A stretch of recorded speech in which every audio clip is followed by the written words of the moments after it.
How the Portland Trailblazers could have been the NBA's greatest franchise.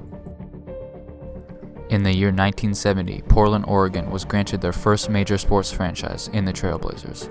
In their first 6 seasons in the NBA, the Blazers failed to make an appearance to the playoffs, not to mention having all losing records, but all of that changed with the emergence of UCLA legendary center Bill Walton. He led the Trailblazers to their first NBA championship in 1977. Through the years, Portland had managed to have a decent amount of success, including a 21-year streak of making the playoffs, as well as having 2 more berths to the NBA Finals, in 1990 where they lost to the Bad Boys Pistons, and 1992 where they lost to the Michael Jordan-led Chicago Bulls.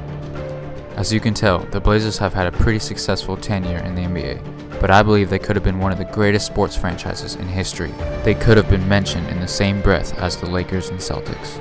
So that is why, in this video, I will present to you why the Portland Trailblazers, with just a few different draft decisions, could have had a dynasty-type franchise. To start with, I want to go all the way back to the 1972 NBA draft.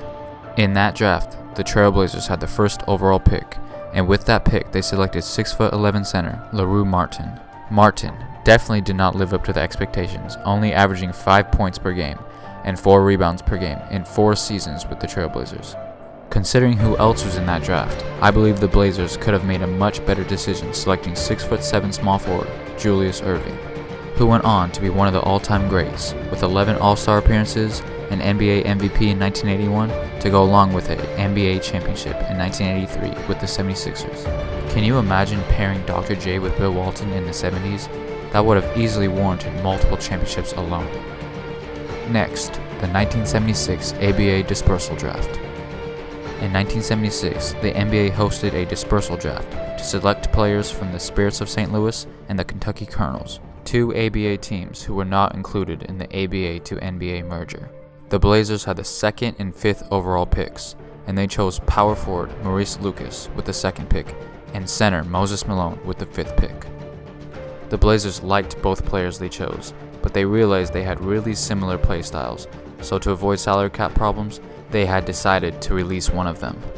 And ultimately, they chose to sign Maurice Lucas and release Moses Malone. Although Lucas ended up being a big contributor to Portland's success, even making a couple All-Star appearances, he had by no means the success Moses Malone went on to have. Moses made 12 All-Star appearances, led the NBA in rebounding 6 times.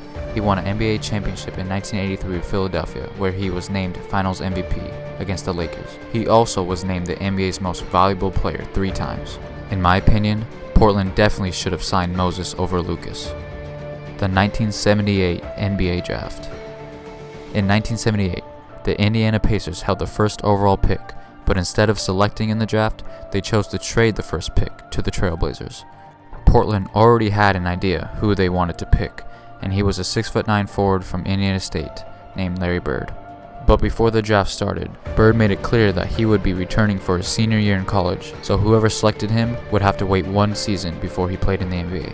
And the Blazers did not want to wait, so instead of selecting Larry Bird, they selected Michael Thompson from the University of Minnesota. Thompson did develop into being a solid role player, even winning 2 rings with the Lakers, but he was no Larry Bird. Bird came into the league already established as a top-tier player, winning Rookie of the Year in '79 and voted as an All-Star as a rookie. He went on to win 3 championships with the Celtics, as well as 3 league MVPs. When his playing career was all said and done, he was one of the greatest players of all time. So in hindsight, I think it would have been a smart decision to take the patient route and select Bird with the first overall pick. The 1984 NBA Draft. The '84 draft is generally considered one of the, if not the greatest draft of all time, which featured a handful of legendary Hall of Famers. And at the top of the draft board were the Houston Rockets, and with the first overall pick they selected Hakeem Olajuwon, a 7-foot center from the University of Houston, which turned out to be a stellar pick considering he led the Rockets to back-to-back NBA championships in '94 and in '95. With Olajuwon taken at first, Portland now had to decide who they wanted at number 2. And with the 2nd overall pick, the Blazers selected Sam Bowie, a 7'1" center from the University of Kentucky, a decision the Blazers would regret for a lifetime. Because with the very next pick, the Chicago Bulls had selected a 6'6" shooting guard from the University of North Carolina named Michael Jordan.